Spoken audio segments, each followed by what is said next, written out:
Deal with it. Welcome back, ladies and gentlemen, to the ESL Hearthstone Legendary Series Season 2, Week 2. Cam Dozer here with Asimo Cutie, TJ Sanders. And we just saw an interesting match between Tom and Luffy, and now we're getting ready for Kolento versus Lemurian.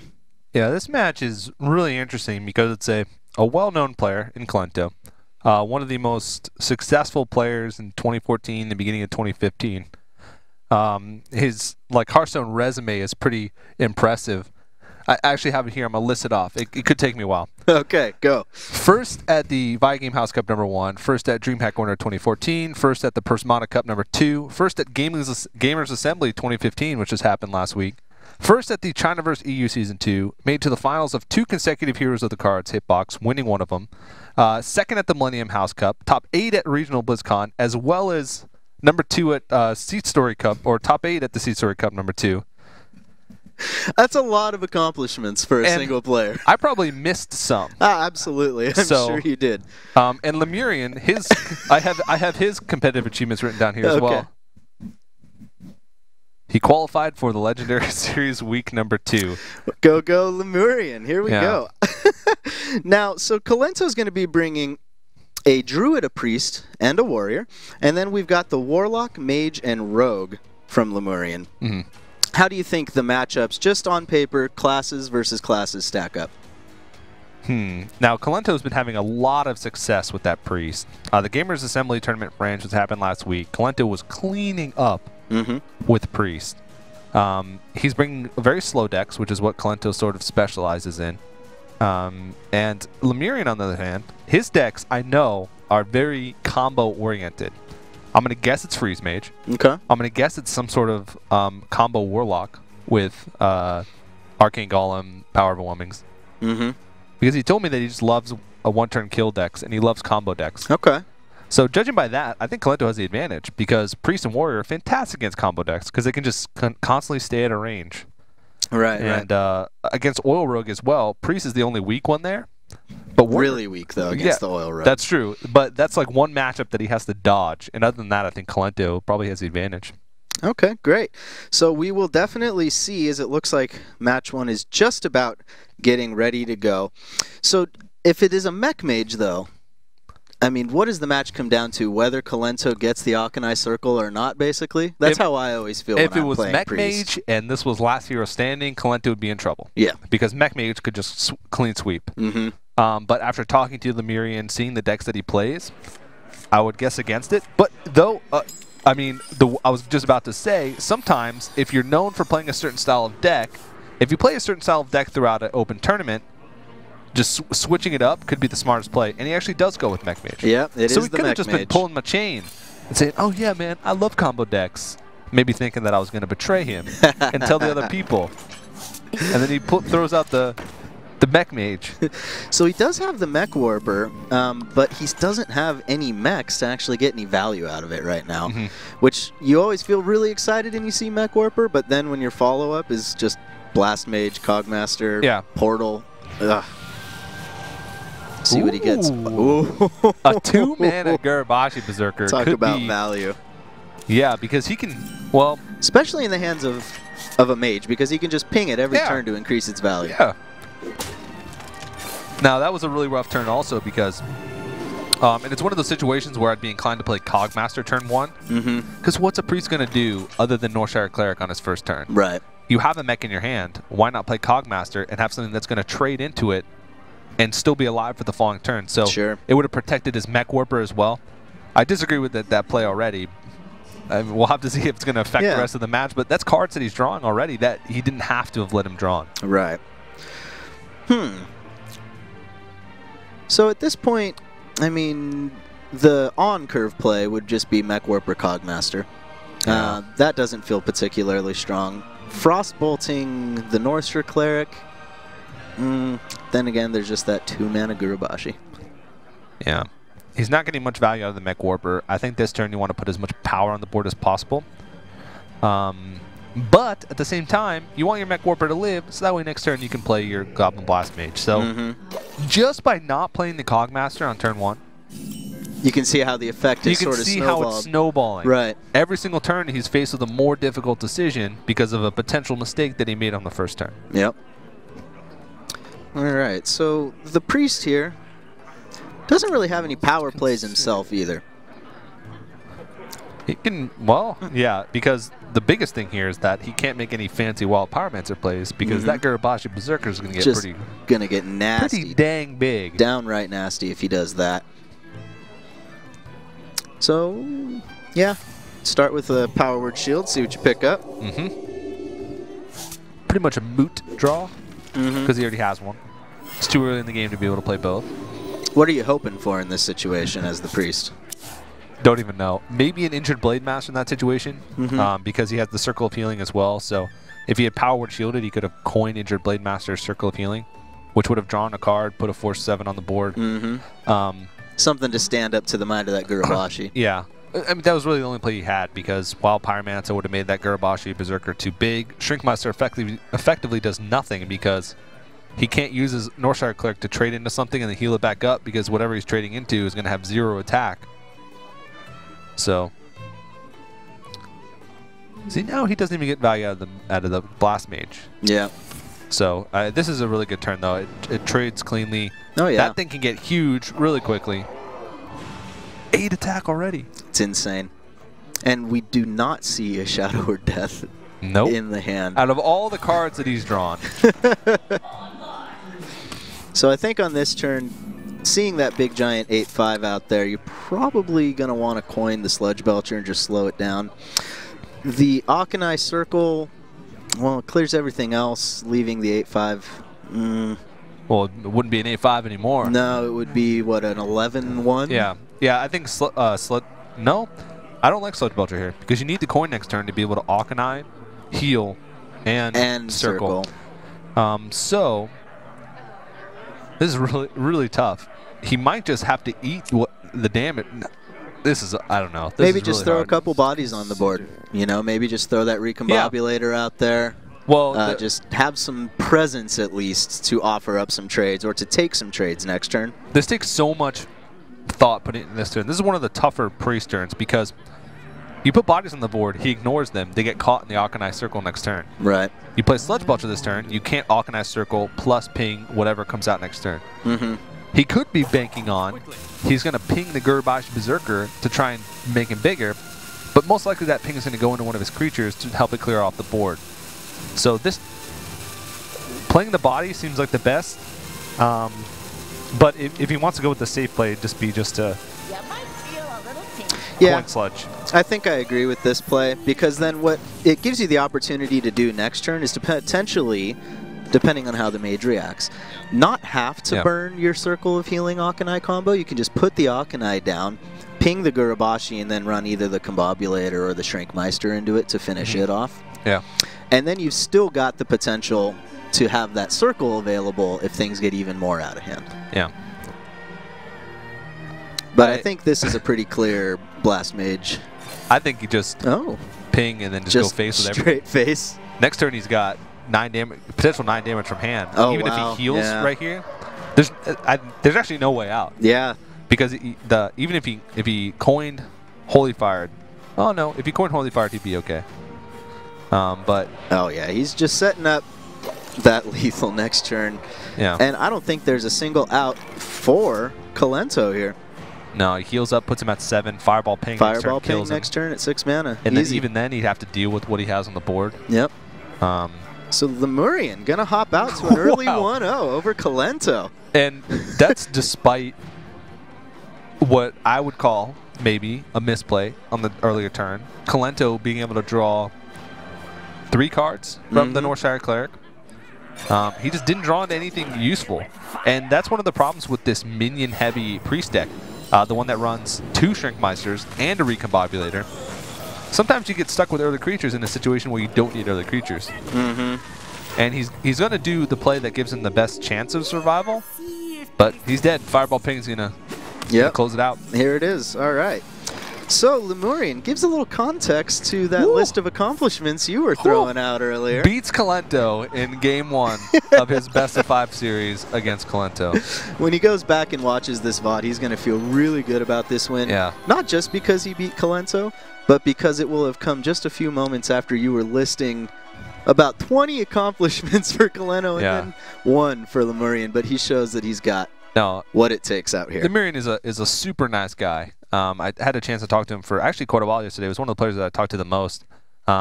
He's from the same city that I am. He's from San Diego, which is where I drive up from.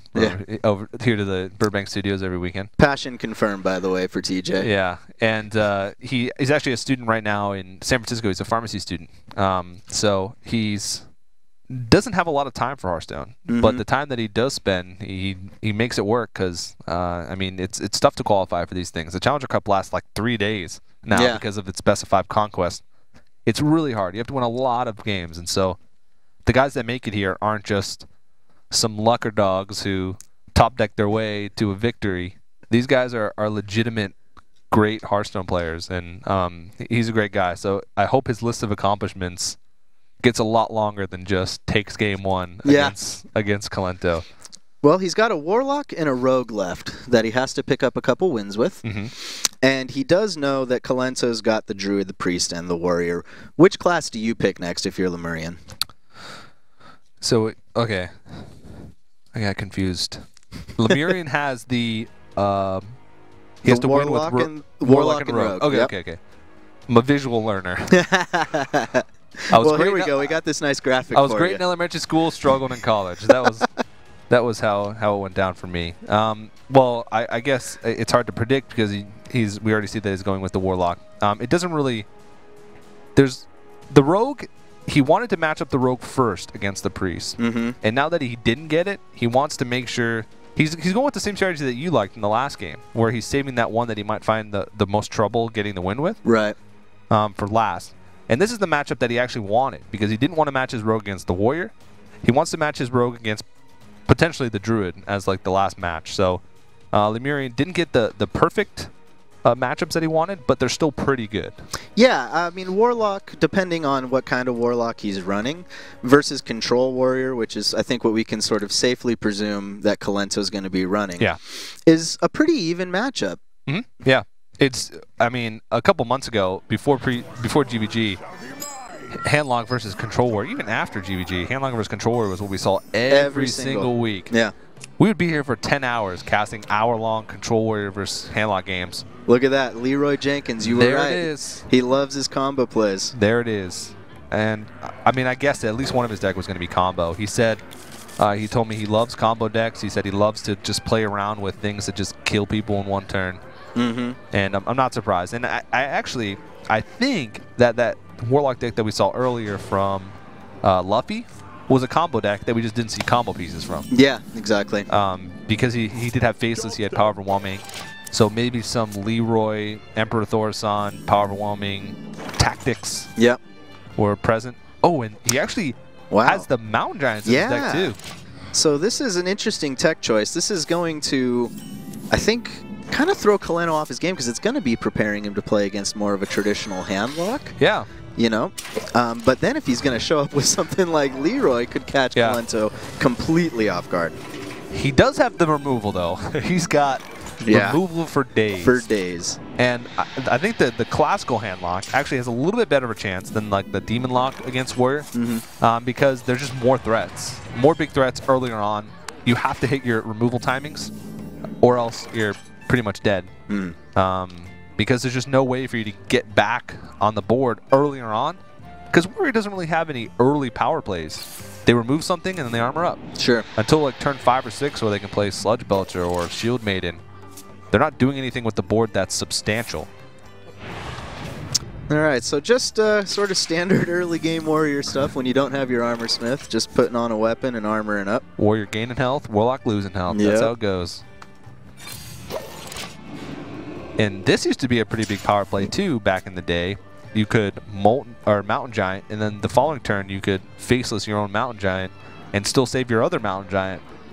So you're effectively getting 5 Giants. Yeah.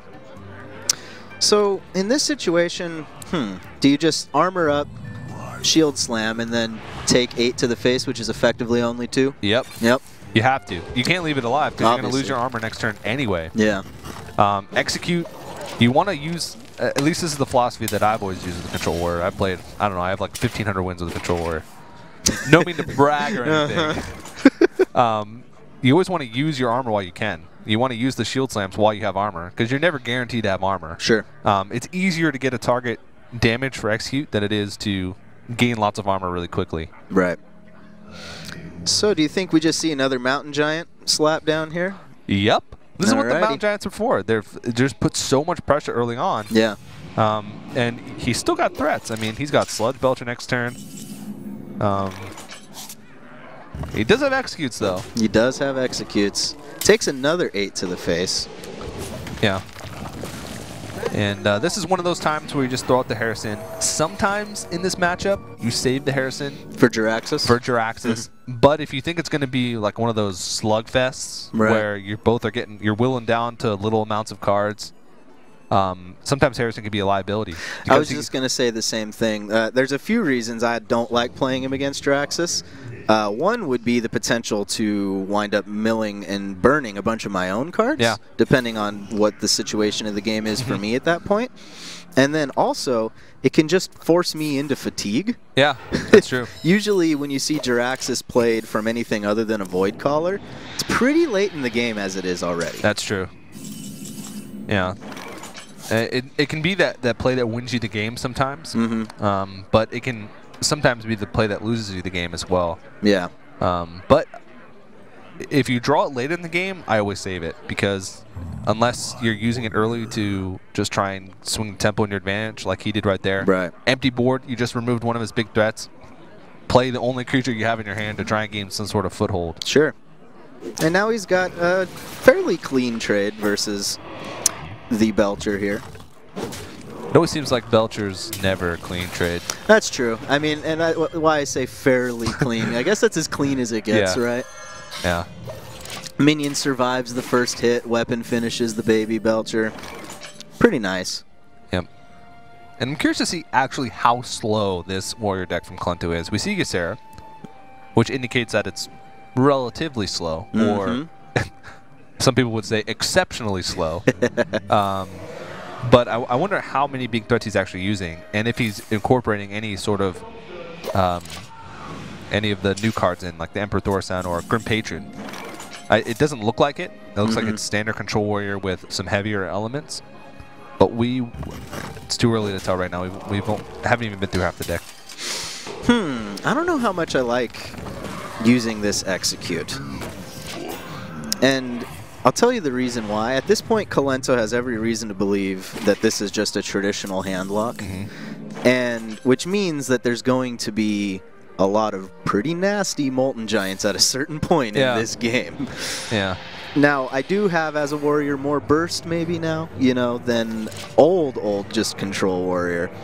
To get him down before that becomes much of a threat, but I don't know if I like that. Mentally, in my mind, when I play Control Warrior, I assign removal. Like I say, okay, first Mountain Giant, you're getting a Shield Slam. Second Mountain Giant, you're getting an Execute. Twilight Drakes, you're getting one each too. And then I usually will say, okay, well, Molten Giants, hopefully he plays both at the same time, you're getting a Brawl. Right. And that's usually the way I played it. You have to either have Brawl in your hand or be really confident that you'll be able to float him above the certain amount of health. Sure. And then scare him enough to play both later on in the game to be able to get Brawl value. But a lot of times it doesn't work out like that. So I sort of agree with you in saying that you only want to use that last removal in your hand when you absolutely have to. But whoa, look at that. I mean, that's just one turn. That's Thorsan. He even gets the Molten Giant out of turn earlier. Yeah. Nice. Oh, I'm at 11 health. You think I have 0 or 1 mana Molten Giants? Just kidding. What is your play here, though, if you're Lemurian? I mean, let's take a look at what his options would be. So he could, gosh, what? Double Hellfire? Earthen Ring? not much on the other side of the board that feels that great to use your Faceless on. Yeah, I'm okay with that. Double Hellfire Earth Ring. Yeah. It gets you closer to your Molten Giants. Hellfire doesn't have exceptional value against Warrior anyway. Yeah. A lot of times, if he puts an Armorsmith on the board, Hellfire becomes a little bit of a liability there. Yeah. So I think getting those out of his hand now, removing the armor, getting him closer to Molten Giants is perfectly reasonable. Probably the way to go. Yeah. And he denies an extra card draw, potentially, from the Acolyte of Pain. Yeah, and he actually thinks... he thought a second there for throwing out the Sun Fury instead to maybe save the Earthen Ring for like the next turn after he played a Molten Giant, but I think this is perfectly fine. Ooh, look at all those threats. Gosh. What do you even do here? I was just wondering the same thing. I wonder. Because you... I think... I was going to say, I want to Armorsmith Thaurissan armor up. Yeah. Oh, but he's instead going to Armorsmith yeah. Dr. Boom. I like the Dr. Boom because you want to force the removal on the Dr. Boom because Dr. Boom still gets a ton of value even after beating a removal out because of his boom bots. And it paves the way for an easier Ysera and an easier Thaurissan. So next turn, if he uses a Siphon Soul here, or if he like does some sort of, I guess that would be the only way because he wouldn't have enough mana for Molten Giant Shadow Flame. Yeah, he doesn't have the Shadow Flame available quite yet. Not one that's going to clear everything. Or like BGH, which he does, which wouldn't affect Thaurissan anyway, I guess. But he would be in a lot better of a position now, and he might even get that Emperor Thaurissan to live an extra turn or two. And BGH for sure coming out. Yeah.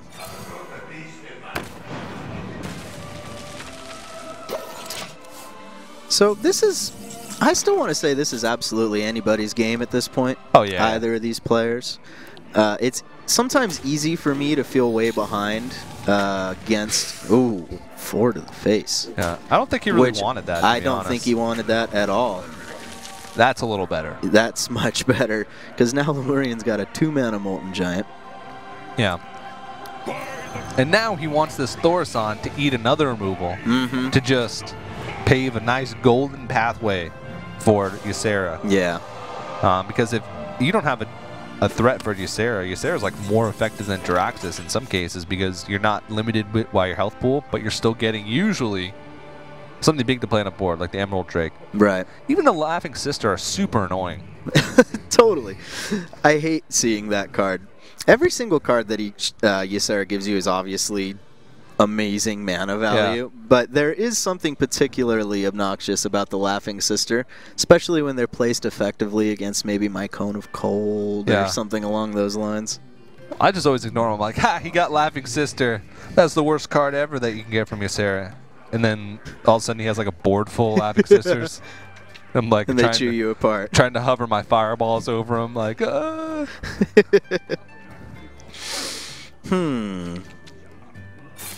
I'm tempted to just double Mountain Giant and Defender of Argus here. Yeah. Or Molten Giant. He could. He always has to keep Brawl in the back of his mind, though. Yeah, that's true. That's a good point. And so, again, that confirmation bias, caster bias. Yeah. I like this play because he's using one of his Molten Giants to sort of preserve his board and preserve his taunt, which I think is good. But he's still playing around Brawl, sort of, because he removes the board, which he otherwise would have had to trade creatures into anyway. Ooh, the BGH, though. What an insane turn that Thaurissan made possible. Exactly. Like a BGH and a Ysera? Yeah. That's crazy. That's ridiculous. He could make his own Ysera. He could.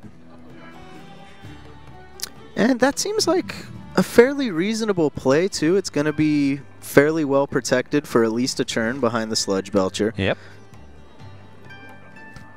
Man, if he had had Thaurissan live 1 turn longer, he could make an Ysera of his own and Dr. Boom in 1 turn. Yeah, it would ruin his combo. But, I mean, at this point, I think he's going to save it. You've already got the Warrior pretty low, though. I think he's going to Dr. Boom here. Yeah, I don't think your only win condition is your combo at this point. Yeah. And we haven't even seen a Power Overwhelming. This could just be a handlock with a Leroy in it. Leroy Faceless. I mean, cool. That's still 12 damage. Oh, there's that brawl. This is actually... Just in time, potentially. Yeah, this could be a pretty good brawl because you're most likely going to get either something pretty insignificant on his side, but you're also getting rid of your 412. Even though it's silenced, What? a 412 is still really big. So I think you trade, you bounce Ysera in off the Belcher, so it's just the baby, so that it's guaranteed to only have at worst one minion on the other side for your opponent. Yeah. And then probably Brawl, and the question is Belcher or... Oh, he's going to just play both of those and save the Brawl. Just going to buy some time. He values the silenced Ysera more than... Yeah, I think the Brawl is sort of like a last-ditch effort. Yeah. Like, oh no, I'm dead next turn. Brawl. Sure. But his board's still really strong. The only really impactful creature that he has is Dr. Boom. And he's got 3 really strong creatures, so...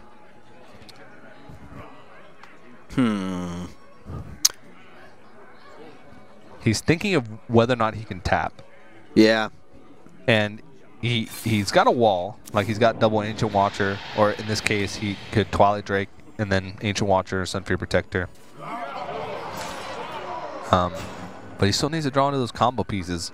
Wherever they are, if they're there, who knows? Right. We're sitting here hyping up. Oh, yeah, Combo Warlock, man. This is sick. They get to fatigue, and we're like, wait, what? What? Oh, he's yeah, getting deeper. I think that... There's Leroy. There it is. I think that the play is probably like you were suggesting, to throw up a taunt wall. Yeah. At that low of health versus Warrior, they're just sort of always threatening Grom. Yeah. Yeah, he sort of has to here. Now, this is a big deal because next turn, if he draws into a Power Overwhelming, that's 20 damage that he can do. Because he's got the 4-mana Faceless Manipulator. Yeah. So now, holding off on that Brawl is going to pay off significantly. Oh, yeah. And the question is, though, do you want to increase the likelihood that a smaller creature goes by clearing off one of the larger ones on his side? Drop in the Taskmaster. Or just like trading the Shield Maiden and the Ysera into the Twilight Drake. But he wants to make sure that if one of his creatures does live, that it's healthy. Yeah. This is going to be a big brawl, because if one of his creatures does live, nope. What is that? Sunfury Protector. That's a pretty good result. But, wow, 1 damage off. Okay, so Leroy plus Defender would make it 7 plus, it'd make it 10 damage there. Leroy plus Faceless would be 12 plus 2 would be 14. He's at 15 and he's now. 1 short. Okay. And he can't go for it because he hasn't played the Alexstrasza yet. If you show everything too early. Okay, so if he taps here in anti-heal bots, it'll only put him up to 13. So he needs to not tap, just anti-heal bot. Yeah. Put him at 15. He can Defender Vargas as well, or he could have Sunfury Protect in that situation, but this fits the curve better. Yeah. And now he's still in a really good spot. You're going to get a draw here from Kolento, but he's only going to have 5 mana remaining. Anything that he gets is not going to help him. It's not. I think Lemurian, that's game. He's going to go up 2-0 on Kolento. Unless this is a miracle card right here. Nope. No, not quite. Not it. Wow.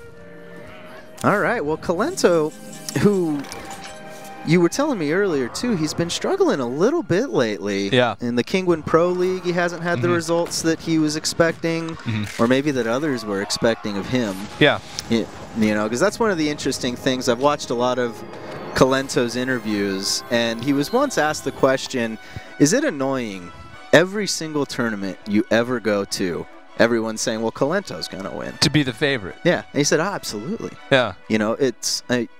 if I lose, I'm judged. Yeah, exactly. And not only that, but it's a card game. you can't win all of them. Yeah, this is true.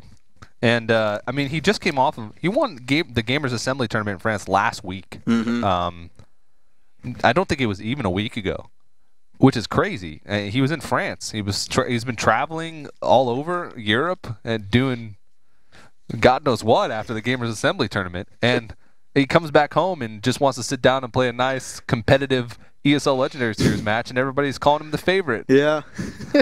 But no, hard life, man. Yeah, he is. I think he's currently 3-3 in the Kingman Pro League, which is like right in the middle. He's like 5th place out of 10 in his group. So he's middle of the pack, but I think a lot of people expected more. He's in the same group as Trump. Trump is actually in 2nd place in that group right now. Maybe even tied for 1st if the standings have updated. I'm not quite sure, but he hasn't had as much success outside of like big events. So we'll have to see. Kolento going for, I think, one of the bravest choices he could have possibly made here. Going for what's probably, like a 70-30? Maybe 80-20 matchup, Priest versus Oil Rogue? When you're down 2-0 in Conquest, you have to win with everything anyway. Yeah, okay. So you can either go with your strongest deck first and try and ride momentum, or you could just say, I need to win with my weakest deck anyway. Let's go for it. I got a hot day tonight. I got somewhere to be. Let me just, if I'm going to lose, I'd rather go out 3-0. But it's tough. He might have had some tech cards in there that we didn't see. His deck was a little bit interesting. It was very minion heavy, which is good against Rogue. Yeah. You want to be more proactive. You have to put on pressure in order to beat them as a Priest. And the minion heavy deck could give him a little bit more of an advantage than Priest normally would have against Rogue. But it's still going to be a tough matchup. So, if you're Kolento and you're mulliganing, you're going to be hoping for, I presume, going 2nd, having Northshire Cleric, having your opponent not have Backstab. Yep. And then having coin into Injured Blade Master Circle of Healing. And then hope your opponent doesn't have Sap. And then hope your opponent doesn't have Sap. And then seek to control the board? Yep. All right. That seems to be the plan here. All right. For Kolento. The other option is to just throw a bunch of bodies out on the board early on. Sure. Force him to play reactively. Force him to empty his hand early. And that's when you can start playing reactive. Well, it does look like Kolento may have had a bit of a connection issue here, but he does seem to be getting into the game. Yeah, we didn't get to see the mulligans, but I'm sure if Harrison Jones was in his opening hand... I don't think he kept it. No, you think so? He did, yeah. Oh, okay. I would always keep Harrison in this matchup. Yeah? Just because he builds a big... Rogues play so greedy against Priest. Yeah. I'm guilty of that too. I played Rogue almost all last season. Oil Rogue all last season. I see a Priest, I'm like, just throw out the oil. Just whatever. It's a Priest. I'm going to win anyway. That type of attitude. It just feels so slow holding on to Harrison in your opening hand. That's true. That's a Violet teacher. That's a Violet teacher, all right. Yes, it is. That could be problematic if left alive. It won't be. Yeah, as we can see, the only spell in his hand is a Circle of Healing. Wow. I mean, this is an amazing hand right now for Lemurian. Oh, He's got Prep Sprint, which he could even do this turn and not fall too far behind. No. Fill his hand completely. Yeah, all he'd really be doing if he were to Prep Sprint right now is just putting himself further and further ahead. He could always just trade out with his dagger to remove the potential threat of the Violet teacher. I like saving the sprint though until you like sort of absolutely need it, because I talked about it, his hand's already good. Yeah. Sprint would just sort of make his hand a little bit better because it's already great. Right. So right now he just wants to try and put as much pressure on as possible. He can be really liberal with his cards because his hand is awesome and he has sprint. This is a fantastic position to be in. Harrison right on time though. That feels pretty good. It's Picks not up an oil. a light of the Naru. No, it wasn't an oil. I don't know. This doesn't look very good for Kolento. But if you do look at his hand, he's got a lot of potentially high-impact cards, just not in this matchup.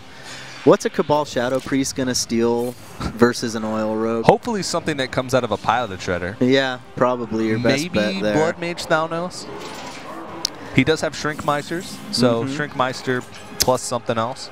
Well, here's some potential value here to slow things down a bit. That's a nice pickup. I wonder. Yeah. His only play, really. He doesn't have much of a follow-up, but... And you... That turn is ideally... Oh, wow. Well, that's a Cabal Shadow Priest. Yeah, there's a Cabal for sure. Except it although the Cabal costs 8 now. But that turn would ideally be the Recombobulator, the Shadow Madness Recombobulator type play. Right. Yeah, or even the Shrinkmeister so that you can use it, the Shadow Madness, on the Shredder. Shredder. Yeah. Oh, wow. Wow. Yeah. Not just a prep sprint when you're ahead, but with that pickup of cards on your sprint. This is a really threat-heavy rogue deck because a lot of times rogues couldn't even fit in Dr. Boom. Yeah, it is interesting to see that card in. But he fits in Emperor Thaurissan as well, and I'm wondering what he cut. It could be second sprint. Sometimes since Paladin hasn't been quite as popular in the past week, maybe cutting like a second Fan of Knives. Or second oil, yeah, which I don't like. Having 2 oils, I think, is really important. But I think this is going to be a sap. Violet Teacher sap. You got 2. You want to start putting on damage as much as possible. This is a fantastic turn to just pile it on. Yeah, absolutely. And saving a turn, it looks like with the dagger as well, so that he can get even more value with potential Blade Flurry that he's hoping to pick up. Oh, now that he's seen Harrison, he can just be greedy with those weapons. He can just like start stacking deadly poisons and oils. Make his weapon like 12 attack. Just hold on to it. Yeah. Do the whole curse it over your face, but then bring it back. The pleasure is mine. Curse it over your face, bring it back. Just toy with him. Do you think he would wind up having the nerve to BM Kolento? Of course. Yeah, might as well, right? When you're an unknown player, and you're playing against someone with as much popularity as Kolento has, I mean, what's that saying? Any publicity is good publicity. Yeah. You want to make a name for yourself. The best way to do it is to just BM someone famous. Absolutely.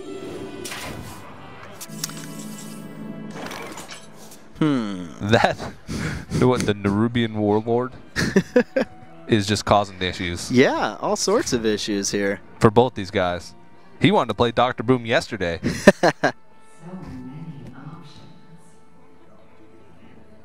So do you think he wants to save the sap for when he can actually do the big lethal turn? Or do you play it now and put on even a little bit more pressure before? Because the Belcher's probably just going to come back either way. I like playing the sap. Yeah. I like playing like sap Emperor Thaurissan here would be pretty good because later on you're going to be able to pretty easily deal with the Sludge Belcher regardless. I mean, it could be annoying, but even just so much as like the first hit of an oil plus like a backstab, you're still getting the Blade Flurry, and you know that he's spending the 5 mana to have to do that this turn. He might want to save that for the burst, but a lot of times you don't need that. But it looks like he's going to go with the Azure Drake here. Prep Fan of Knives. Still a decent play with this. The 2 damage AoE is actually makes it really clean for him to just clean up the board. Ooh. He could even just get rid of the Baby Belcher now. I think Spectator has a little bit delay. Okay, he got it in. He got the attacks in. The rope ends a little bit before the animations end in Spectator. It always gets me. So I think on this turn it's going to be a pretty clear Akanai circle. Oh yeah. Not much of another choice here. Oh yeah, even going to power shield it to keep that thing healthy. Yeah. Oh wow, and he has a second one as well. And this is a pretty big swing turn here. He's still healthy. He's at 23 health here. He knows he's been through 1 sprint. So, and both deadly poisons. So he can sort of calculate in his head like how much burst could he possibly do in a single turn with no creatures on the board. If he can keep the board clean, he should be in a pretty good spot. Gosh, but you look at Lemurian's hand and you just got huge threat after huge threat after huge threat. Yep. The one thing you have to worry about though as a rogue is running out of damage. Like how much damage am I throwing into minions? How much damage am I losing by using this deadly poison to clear the rest of that Akanai Soul Priest? Because eventually he will run out of damage, because even though rogues nowadays are more minion heavy than the old Miracle Rogue, they can still bottom out of their deck and just not have the damage to be able to kill their opponent if they use their oils or their deadly poisons inefficiently. Well, probably going to be a Sylvanas here. He can steal the Boombot. Yeah. How enticing is that? Yeah. I mean, I guess his other options would be Northshire, Blade Master, and draw. Yeah. Could even draw again with Power Word Shield and just sort of fish for probably the Shadow Word Death. Yeah, he could Cabal Boombot and then make it a Boombot on steroids with the Power Word Shield. Probably still only trade just into the other Boombot, but, you know. Yeah.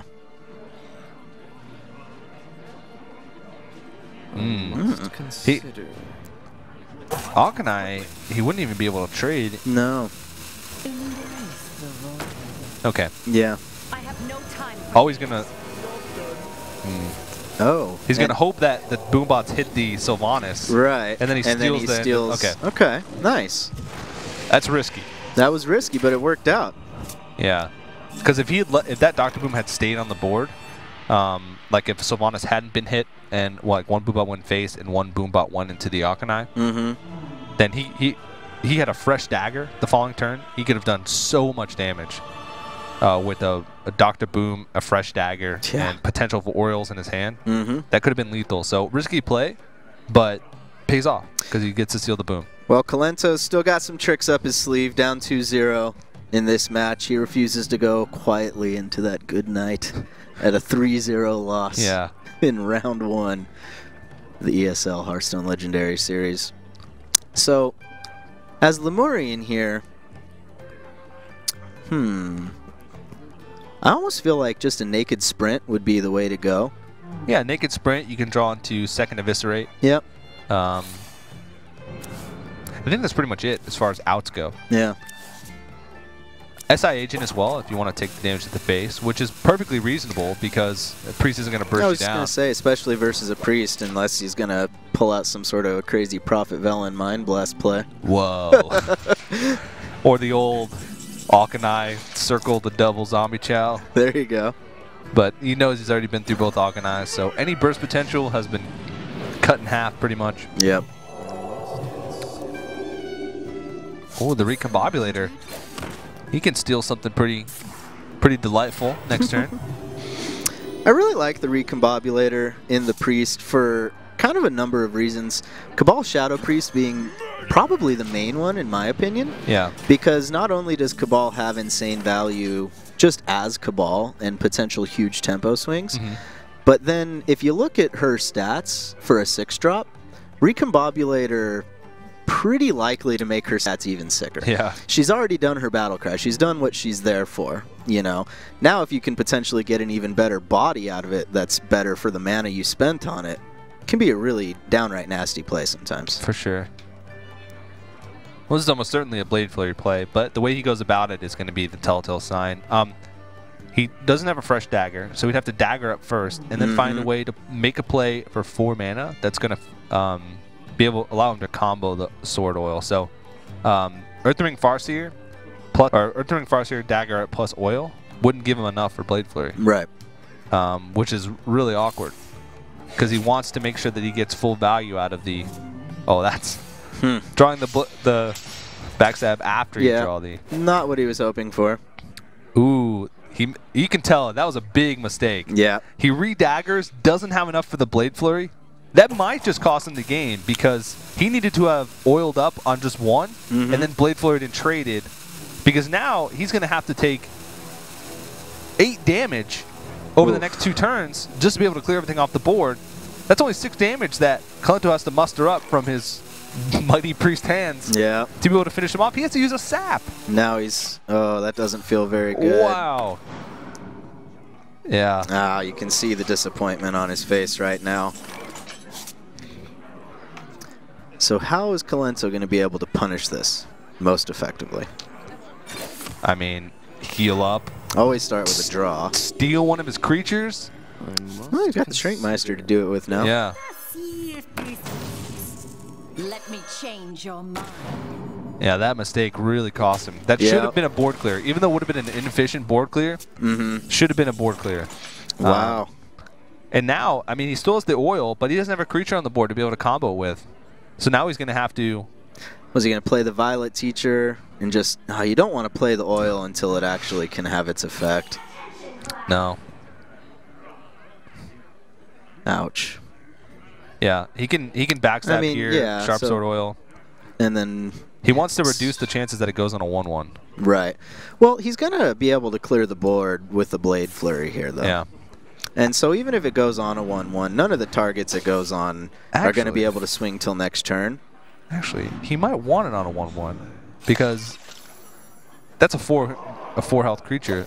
Priests really suffer from trying to deal with 4 health 4 attack creatures. That's true. And look at this. He can't. Kolento can't even use the Shadow or Death to activate that Pyre. Oh. Well. Spoke a little too soon there. That helps. Yeah, I mean, he's still at 12 health, though. So next turn, even just like a dagger up. Well, I guess he wouldn't have enough. No, he would. Eviscerate, dagger up, hit, eviscerate, Blade Flurry. With the Tinker Sword Oil would be enough to kill him. If he didn't, yeah, if he was able to not clear the whole board. So being at that amount of health against Oil Rogue is really dangerous. Yeah. Consider.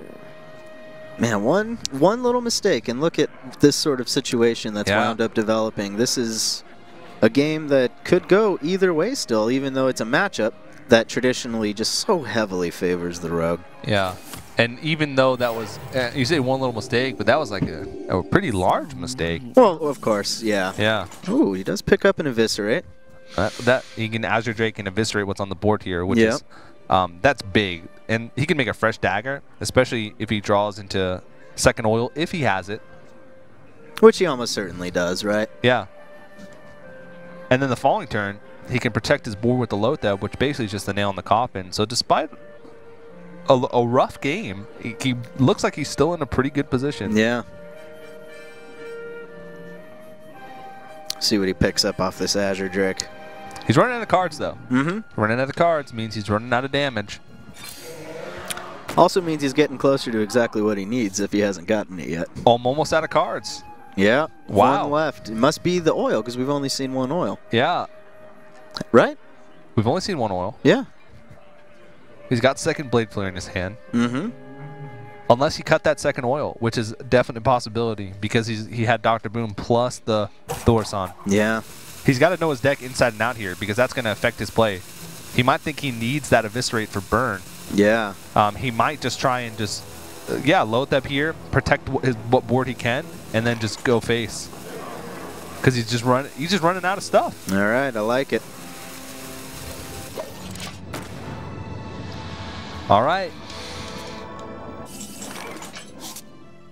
Oh. So now, what do you do as Kolento? You can, the Shrinkmeister Cabal onto the Azure. That's still 8 damage on the board on the other side. And we know as well that he's also sitting on an Eviscerate. I think you have to Shadow Word Death the Lotheb here. Just, heal yourself up and clear off and then kill the Azure or the... Yeah. Kill the Azure Drake. Yeah. You'll be at 15 health. He'll have 3 damage on the board, but 3 damage that could be inconsistent with Tinker Sharpsword Oil. So even if he would have to dagger up next turn, Tinker, which is 6 mana. Hope it hits the Violet Teacher instead of the Apprentice. Hope it hits the Violet Teacher. Even if it does hit the Violet Teacher, he still needs extra points of damage. Even with the Blade Flurry to point it off, he would have to have the exact cards to beat him. He needs to heal up here because that would play around just the Sharpsword Oil Blade Flurry if it hit the Violet Teacher. Yep. Well, he must choose quickly. He makes his choice. And what is this last card? No, it's a Blood Mage. It's a Blood Mage. No second oil, just one oil. That's what he cut, and he's out of damage. Yeah. Oh, wow. He can't do it. So let's see. Well, he can, but his board has to live. So here he has to dagger up, hit, Emperor. Just throw down some bodies. Throw down.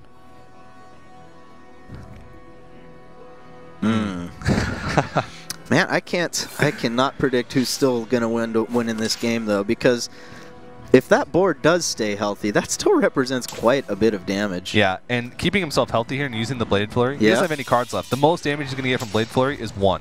Right. Blood Mage Thanos would give him an extra 1, but he wants to keep that as sort of like, ooh, secret Eviscerate burst. Yeah.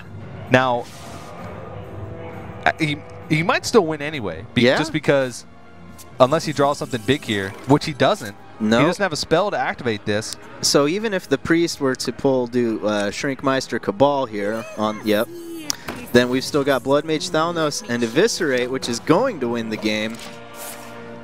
No. No, wait. 5. Yeah, it will with the Dagger. dagger. Yeah. Woo. Yeah, it'll win. Woo. I was gonna say, don't give me a heart attack. See, he was very close to running out of damage. If second Shadow or Death was in hand there, it would have been able to save him, because even just Violet Teacher on the board, that would have been 1 damage short. He wouldn't have had the damage to finish him off. That is exact lethal with only 1 card remaining at all. And that's how Lemurian 3-0'd Kolento. 3-0'd Kolento. Wow. Impressive stuff. And he's going to wind up moving on into the winner bracket. Wow. And Kolento's not out. I mean, no. There's a GSL-style group bracket, so it's sort of like a double elimination-style groups. So Kolento basically goes down to the loser's match of the groups. And if he loses 1 more match, then he's out. Right. But Lemurian, I mean, if he wins 1 more, he automatically qualifies for the semifinals. So that's a really impressive start for him. Absolutely impressive stuff from Lemurian. I feel like a lot of people may have counted him out, and I'm just super happy for him right now that he actually was able to win, not just versus Kolento, but in such convincing fashion. Oh, yeah. And he had a couple of what I would call pretty glaring mistakes in a couple of his matches. But, I mean, a lot of times in Hearthstone, things are going to go your way. Sometimes things aren't going to go your way sometimes, but making sure you keep a cool head and not letting it affect your play is what matters. And later in the game, when he did that play where he protected his board with the Lotheb instead of going with the maybe more obvious, just throw it on the Azure Drake, eviscerate into the injured Blade Master, was a play that I don't know if everybody would have made. Yeah. It was what ended up winning him the game in the end. So. Wow, well, really impressive stuff as Lemurian moves on to the winner bracket. Now, we, of course, want to thank our sponsors, Plantronics and Gigabyte, for always supporting the Hearthstone Legendary Series. You can support the Hearthstone Legendary Series by following one of those links down below, getting yourself some cool new swag, maybe a cool new motherboard from Gigabyte. And, of course, keep those tweets coming. Tweet at ESL Hearthstone using the hashtag HLS. We will be right back with the lower bracket, if I'm not mistaken. So don't go anywhere. You're watching the Hearthstone Legendary Series. That belongs in a museum.